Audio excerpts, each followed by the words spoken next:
네, 오늘도 참 좋은 날입니다. 하나님의 은혜가 충만하시기 바라겠습니다. 오늘 말씀은 디모데전서 4장 9절에서 13절 말씀입니다. 미쁘다 이 말이여 모든 사람들이 받을 만하도다.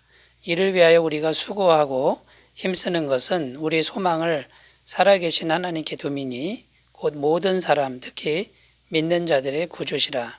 너는 이것들을 명하고 가르치라. 누구든지 내 연소함을 업신여기지 못하게 하고 오직 말과 행실과 사랑과 믿음과 정절에 있어서 믿는 자에게 본이 되어 내가 이를 때까지 읽는 것과 권하는 것과 가르치는 것에 전념하라. 아멘.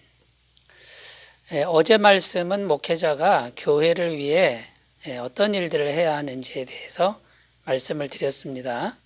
오늘 말씀의 주제는 뭐냐면 목회자가 자신을 거룩하게 지켜야 되는데 어떻게 하면 자신을 거룩하게 지킬 수 있는가에 대한 그런 말씀이라고 할 수 있습니다. 목회자가 능력이 있어서 교회를 위해서 일을 잘했다고 하더라도 자신을 거룩하게 지키지 못한다면 모든 것이 물거품이 되어버린다라는 것입니다. 그런데 그 목회자가 자신을 거룩하게 지키지 못할 때 그동안에 했던 일들은 전부 소용없는 일들이 되고 덕스럽지 못하는 일들이 되는 거죠. 목회자가 자신을 거룩하게 지키는 일은 굉장히 중요하지만 말처럼 그렇게 쉬운 일은 아니다라는 겁니다. 왜냐하면 목회는 본질적으로 사람을 상대하는 일이기 때문입니다. 여러분, 사람을 상대하는 일이 얼마나 어려운지는 인생을 조금이라도 살아보신 분들은 잘 알 것입니다. 그리고 목회의 본질은 마귀와의 싸움이라는 겁니다. 이 마귀라는 존재가 계속 공격하고 있기 때문에 이 목회는 말처럼 그렇게 쉽지 않다라는 것이죠. 자, 목회자가 자신을 거룩하게 잘 지키라는 그런 권면의 말씀을 오늘 주고 있지만 성도인 우리들에게도 동일한 말씀으로 이 말씀을 생각하고 또 받아들였으면 좋겠습니다. 그래서 오늘 말씀의 내용을 하나씩 살펴보면서 은혜를 나누도록 하겠습니다. 자, 첫 번째, 목회자가 자신을 거룩하게 지키려면 첫 번째, 소망을 살아계신 하나님께 두어야 한다. 이렇게 말씀하고 있습니다. 10절입니다. 이를 위하여 우리가 수고하고 힘쓰는 것은 우리 소망을 살아계신 하나님께 두미니 곧 모든 사람, 특히 믿는 자들의 구주시라. 여기 보면 소망을 살아계신 하나님께 두미니 이렇게 기록하는데 목회자가 자신을 지키는 첫 번째 길로 제시한 말씀이라고 할 수 있습니다. 여기서 핵심이 뭐냐면 살아계신 하나님이시긴 한데 우리 육신의 눈에 보이지 않는다라는 것입니다. 눈에 보이지도 않고 손으로 만져지지도 않는 그 하나님께 소망을 둘 줄 알아야 목회자가 자신을 거룩하게 지킬 수 있다. 이런 말씀이 되는 거죠. 만약에 목회자가 소망을 보이는 것에 둔다면 어떻게 될까요? 그러면 헛된 결과가 될 것인데, 왜냐하면 성경은 이 세상에 보이는 것들은 아무리 귀해도 안개 같은 것이고 잠깐 동안에 있을 것이다 라고 말씀하고 있기 때문입니다. 그래서 눈에 보이는 또는 이 세상에 존재하는 어떤 것을 의지하고 거기에 소망을 두는 사람들은 항상 불안하게 되고 또 항상 믿음이 흔들릴 수밖에 없다라고 말씀하고 있는 겁니다. 고린도후서 4장 18절입니다. 우리가 주목하는 것은 보이는 것이 아니요 보이지 않는 것이니 보이는 것은 잠깐이요 보이지 않는 것은 영원함이라. 우리가 뭘 주목하라고 말씀합니까? 보이지 않는 것을 주목하라. 성경은 이렇게 이제 가르치고 있는 것이죠. 여러분, 보이는 것에 소망을 두는 사람들의 특징이 뭐냐면 하나님보다 사람을 의지한다라는 거고요. 그리고 사람보다는 또 건물을 의지한다라는 겁니다. 그리고 물질이라든지 세상적인 가치관에서 귀한 것들을 의지하게 된다라는 겁니다. 공통점이 뭐냐면 살아계신 하나님께 소망을 두지 않는다, 이런 것이 되는 거죠.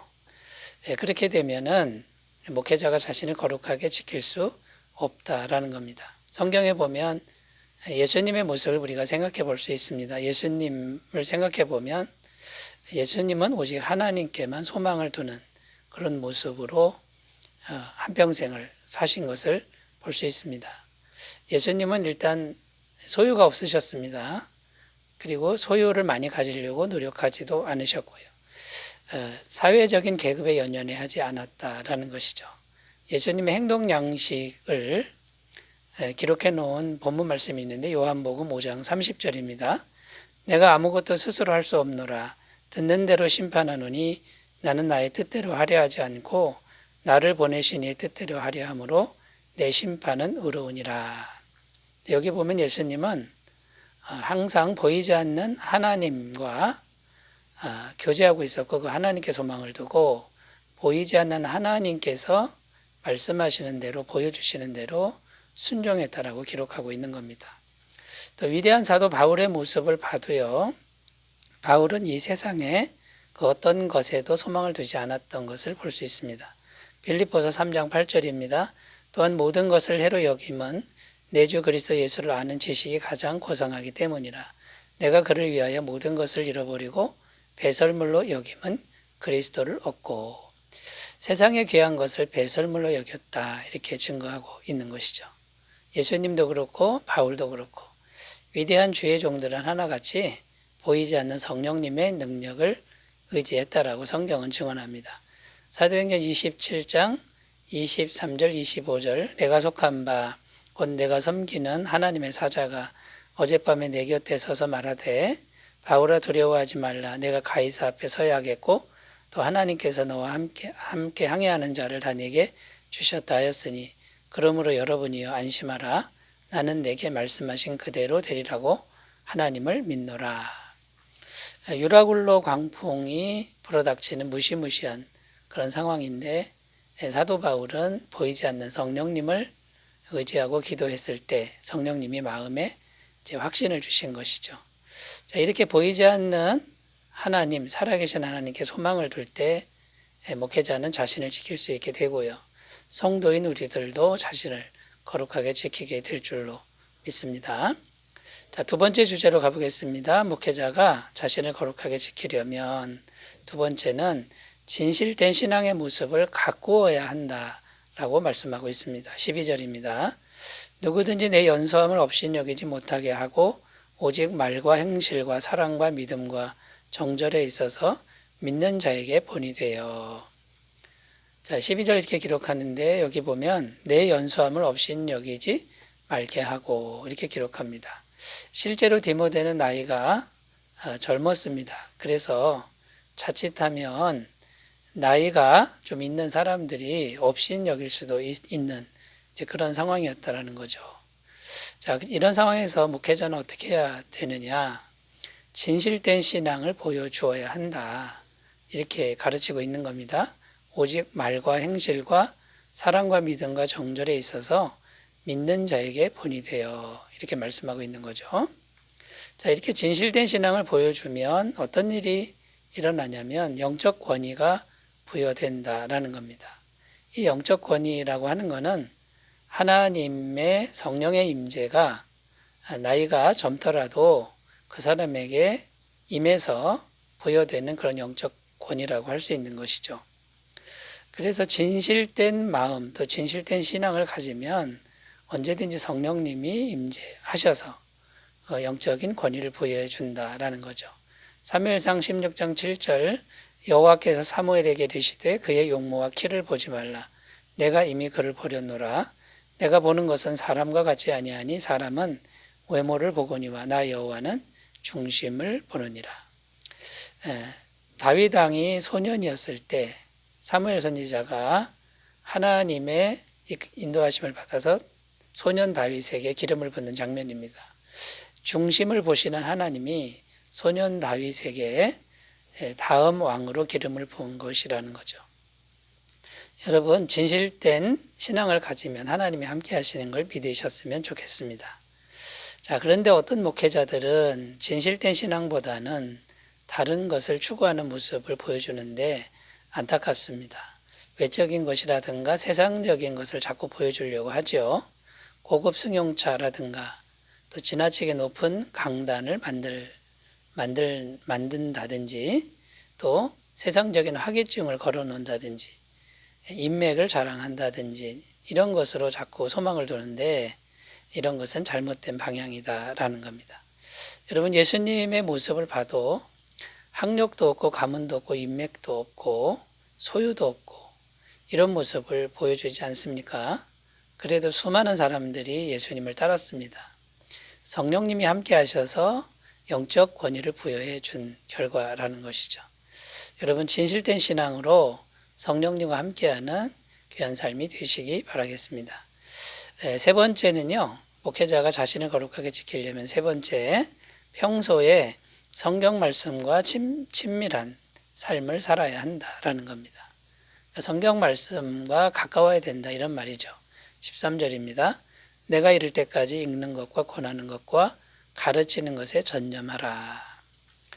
성경 말씀을 늘 가까이 하고 읽고 또 가르치고 전하는 일에 힘써라. 이렇게 말씀하고 있습니다. 결국 말씀과 늘 가까이 하면서 매일매일 살아라 이런 내용이죠. 목회자의 사역 중에 가장 중요한 사역이 말씀 사역입니다. 늘 말씀을 전해야 됩니다. 설교를 해야 되죠. 그래서 말씀과 가까이 하는 것은 생명과도 같다라는 겁니다. 사도행전 6장 4절 우리는 오로지 기도하는 일과 말씀 사역에 힘쓰리라. 초대교회 사도들이 선택한 것입니다. 기도하고 말씀 사역, 말씀 전하는데 전무하겠다 이렇게 고백한 것이고요. 사도행전 6장 7절은 이렇게 기록합니다. 하나님의 말씀이 점점 왕성하여 예루살렘에 있는 제자의 수가 더 심히 많아지고 허다한 제사장의 무리도 이도에 복종하니라. 여기 보면 하나님의 말씀이 점점 왕성하여 이렇게 기록하죠. 여러분 교회 성장은 말씀이 흥왕하는 겁니다. 말씀이 살아있어야 된다라는 겁니다. 다른 길은 없다라고 우리가 꼭 믿으셨으면 좋겠습니다. 자, 그런데 여러분 목회자가 말씀을 가까이 하면 말씀이 목회자를 지켜줍니다. 성도를 지켜준다라는 거죠. 사도행전 20장 32절입니다. 지금 내가 여러분을 주와 및 그 은혜의 말씀에 부탁하노니 그 말씀이 여러분을 능히 든든히 세우사 거룩하게 하심을 입은 모든 자 가운데 기업이 있게 하시리라. 사도 바울이 에베소 장로들에게 한 말인데요. 말씀께 부탁한다. 그 말씀이 너희를 지킨다. 든든히 서게 한다. 말씀을 마치 살아있는 하나님처럼 표현하고 있다는 것을 우리가 주목했으면 좋겠습니다. 시편 1편 2절 3절에도요. 오직 여호와의 율법을 즐거워하여 그의 율법을 주야로 묵상하는도다. 그는 시냇가에 심은 나무가 철을 따라 열매를 맺으며 그 잎사귀가 마르지 아니함 같으니 그가 하는 모든 일이 다 형통하리로다. 여러분 말씀을 가까이 하면 말씀이 실제로 우리보다 큽니다. 말씀이 우리를 형통한 길로 인도한다라고 하는 거 굳게 믿으셨으면 좋겠습니다. 여러분 자신을 거룩하게 지키는 그런 목회자, 그런 성도가 다 되시기 바라겠습니다. 기도합니다. 하나님 아버지, 자신을 거룩하게 지키는 복된 삶을 살도록 인도해 주옵소서. 예수님 이름으로 기도드립니다. 아멘. 좋은 하루 되시기 바라겠습니다. 감사합니다.